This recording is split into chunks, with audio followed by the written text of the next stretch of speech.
chose, hein? D'accord. Alors, juste avant d'entamer la deuxième partie, bi nga xamante ne ni mu ngi concerner la justice, une dernière question à l'endroit de monsieur Kamfouli. La société civile sénégalaise aujourd'hui, durant cette année 2025, est-ce que estimé nga ne joué nañ pleinement seen rôle de veille démocratique bi nga xamante ne ni waroon nañ ko jouer? Est-ce qu'on les a réellement sentis durant cette année? Oui. Oui, comme 2024 aussi, avant 2024, c'était ce que les gens de la paix disaient, donc c'est normal.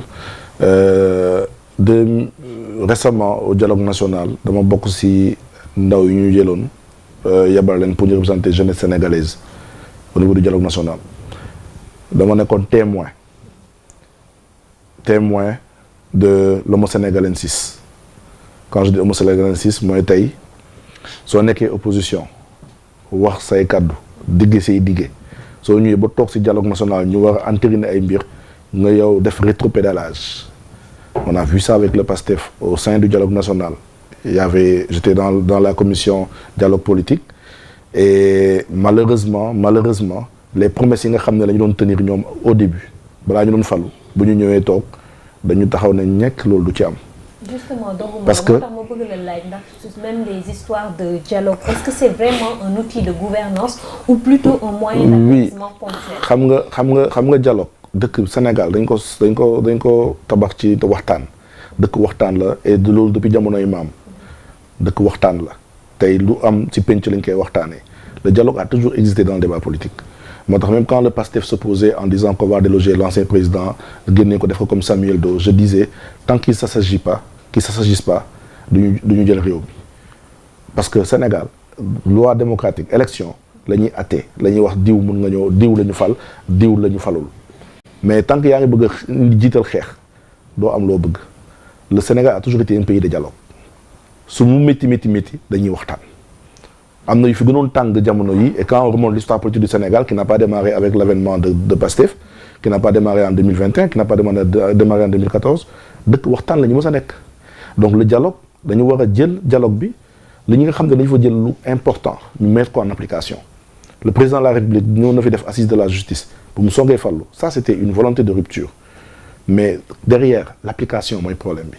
En fait on n'a pas de problème de texte et de réglementation. On a des penseurs, des intellectuels, les gens réfléchissent, les gens produisent. Leur leader Ousmane Sonko a écrit 2 ouvrages, d'autres ont écrit même dans le PASTEF, d'autres dans l'opposition. La production intellectuelle a toujours été là dans le jargon politique. Mais une fois au pouvoir, l'applicabilité reste. Peut-être par réalité politique, ou alors peut-être par mauvaise foi, ou peut-être par duperie. Parce que à un certain moment, il faut le dire, quand il nuance en disant que Wade avait dit que les promesses politiques n'engagent que ceux qui croient. C'est vrai, Watt l'avait dit. Mais ce n'est pas un bon exemple à dire, même à redire, ce fait qu'on est au parti au pouvoir. Parce que le PASTEF nous avait promis, aux Sénégalais, que nous devons faire aussi djoub. Avant le djoubal d'igno, djoubanti di ci tegu. Mais ceux qui djoub, da ngay tek kaddu yu djoub. Kaddu yi nga xamné soko tégué dañ la ci naw. Té ñu bari ñi and ak PASTEF, kaddu yoyu ñu yëkëti. Motax gaay top len. Et je vais citer un grand politique sénégalais qui avait dit le Sénégal n'a pas besoin de messie ni de héros mais d'une masse critique de citoyens conscients des enjeux. C'est Ousmane Sonko qui l'a dit. Mais aujourd'hui on a comme l'impression que seule sa candidature en 2029 prévaut su dul moom tu keneen. Et il a même dit kenn mënu maa tere bokk présidentielle 2029. En réalité tout ce que tu disais avant balaa ngay falu une fois ñu jox la nguur gi jox la pouvoir yi yow day mel ni yow yaa digge woon lii. est-ce que aussi en réalité mën nañu ko tere nekk candidat en 2020. loolu justice moo koy àttee du man loolu justice moo koy àttee te justice am na lu muy doxee Sénégal on a 3 pouvoirs chacun joue son rôle mais quand il se permet de dire cela c'est une défiance même à la justice en disant que dara mënu maa tere nekk candidat loolu c'est à la limite une menace. C'est à la limite une menace pour ceux qui savent entendre, ceux qui savent écouter. Il faudrait à un certain moment qu'ils mettent de l'eau dans leur vin ou dans leur bissap. Pour ne pas parler comme certains. Mais il faudrait à un certain moment aussi que nous, nous sommes PASTEF, nous devons comprendre que la société civile, comme l'opposition, joue un rôle. L'opposition joue un rôle d'opposition. Mais on a vu une opposition de contribution. Il faut être honnête et le dire. On a vu une opposition de contribution. À eux maintenant de répondre à la contribution. Nous avons jàkkaarloo ak opposition bi sur des arguments clés ñu tontu Mais la société civile a fait nombre des travaux à n'en plus finir. Des résolutions sont sorties wax na sànq surtout citoyen am na lu ñu fa waxtaanee woon génn ko tënk ko jox ko politiciens yi ñoom bu ñu bëggee falu dañoo ñëwoon xaatim ko signé mais bu ñu faloo gisatuñu leen. Il faut à un certain moment que les politiciens, que l'homme sénégalais politique respecte son citoyen. Man, à la limite, man foofu laay interroger en fait. C'est-à-dire tey c'est comme si bëgg falu jaral na ma wax lu nekk diggee li nga xam ne sax mënuma ko. On est d'accord que le peuple a besoin de rêve, a besoin d'espoir. On leur vend de l'espoir. Mais portons un espoir réalisable. Il y a des choses, suñ ko waxee, on sait que ça c'est mesurable. Et man, je disais, comme beaucoup de gens, beaucoup de promesses du PASTEF, nous, on savait, man, je savais pertinemment que def ko dafay jafe. Parce que peut-être dañoo toogagul. Mais ngir yàlla, amal grandeur, soo toogee au pouvoir, essaie au moins d'être dans l'applicabilité, d'être dans l'application. N'essaie pas de défendre l'indéfendable. Parce qu'aujourd'hui, à vouloir défendre certaines décisions du régime, qui malheureusement ne sont pas dans la rupture, ne sont pas dans la rupture, plutôt dans la continuité, ils se flinguent eux-mêmes un pistolet dans la tempe.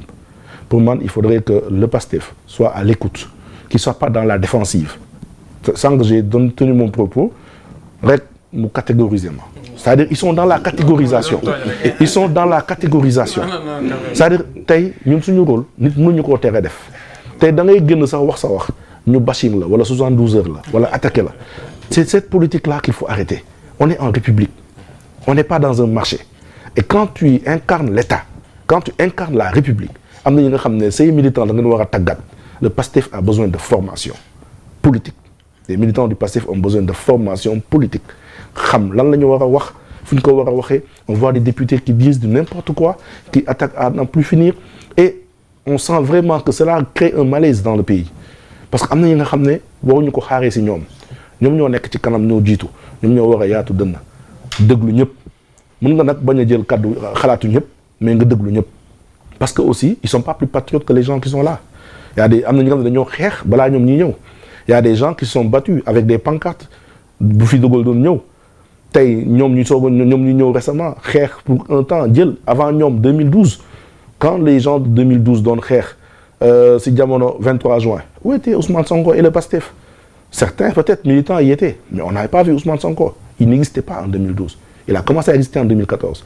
Donc le Sénégal a toujours été une terre de lutte démocratique, une terre de débat démocratique. Dinañu xeex mais su jotee ñu waxtaan ñu toog ñu tënku ñu waxtaan pour l'intérêt de ce pays. Pas pour l'intérêt partisan ou l'intérêt de X ou Y. C'est pour l'intérêt de ce pays. Une belle conclusion pour passer à la deuxième partie.